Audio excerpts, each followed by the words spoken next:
नमस्कार, आईमा मीडिया में आपका स्वागत है। दिल्ली की रेखा गुप्ता सरकार ने फैसला लिया कि वह अरविंद केजरीवाल के 6 फ्लैग स्टाफ रोड बंगले को म्यूजियम नहीं बनाएंगी। दिल्ली में आम आदमी पार्टी की सरकार के दौरान बीजेपी ने विरोध में शीश महल कहती थी। अरविंद केजरीवाल के मुख्यमंत्री पद के अधिकांश कार्यकाल के दौरान उनके आधिकारिक निवास रहे इस बंगले को अब स्टेट गेस्ट हाउस बनाने की योजना बना रही है। बीजेपी ने दिल्ली विधानसभा चुनावों के दौरान इस बंगले के रेनोवेशन में हुए खर्च को लेकर आप सरकार पर हमले किए थे। पार्टी ने इसे आम आदमी की पार्टी होने के आपके दावे के खिलाफ बताया था। इंडियन एक्सप्रेस को एक सरकारी अधिकारी ने बताया है कि दिल्ली में आने वाले गणमान्य व्यक्तियों के लिए एक स्टेट गेस्ट हाउस की जरूरत है।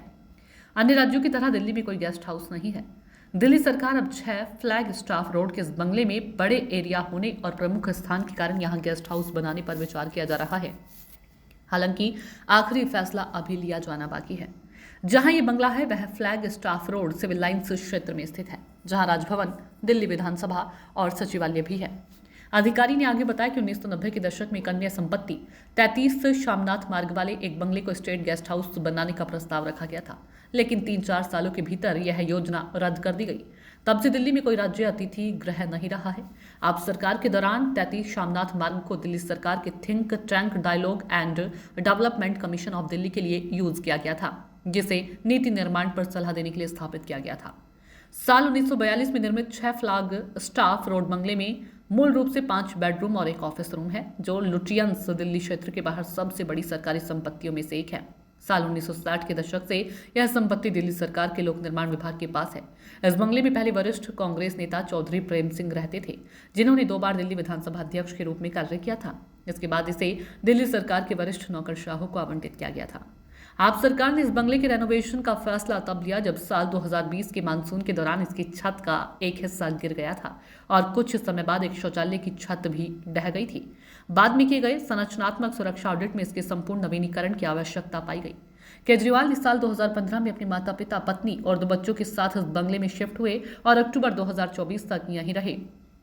मुख्यमंत्री पद से इस्तीफा देने के कुछ दिनों बाद उन्होंने यह बंगला छोड़ दिया और अपने परिवार के साथ 5 फिरोज शाह रोड स्थित बंगले में चले गए, जो आपके पंजाब से राज्यसभा सांसद अशोक मित्तल को आधिकारिक रूप से आवंटित किया गया था।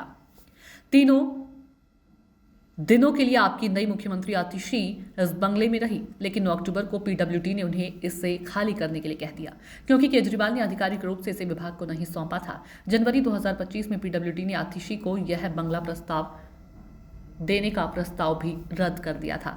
इस साल की शुरुआत में हुए दिल्ली विधानसभा चुनाव के दौरान बीजेपी और कांग्रेस ने इस बंगले के रेनोवेशन पर खर्च की गई राशि को लेकर आप सरकार की आलोचना की, खासकर ऐसे समय में जब लोग कोविड-19 महामारी से जूझ रहे थे।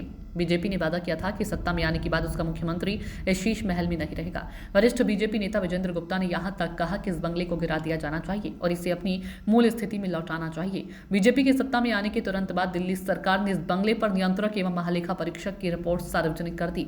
रिपोर्ट में कहा गया कि मार्च 2020 में तत्कालीन पीडब्ल्यूडी मंत्री सत्येंद्र जैन ने बंगले के ग्राउंड फ्लोर के पुनर्निर्माण और एक अतिरिक्त मंजिल जोड़ने का प्रस्ताव दिया था, जिसे अत्यधिक आवश्यक बताया गया था। सीएजी रिपोर्ट में यह भी खुलासा हुआ कि इस नवीनीकरण की प्रारंभिक अनुमानित लागत 7.91 करोड़ रुपए थी, लेकिन 2022 में कार्य पूरा होने तक ये बढ़कर 33.66 करोड़ रुपए हो गई।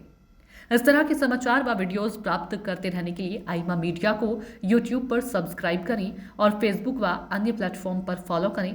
अपनी राय हमें कमेंट बॉक्स में अवश्य दें।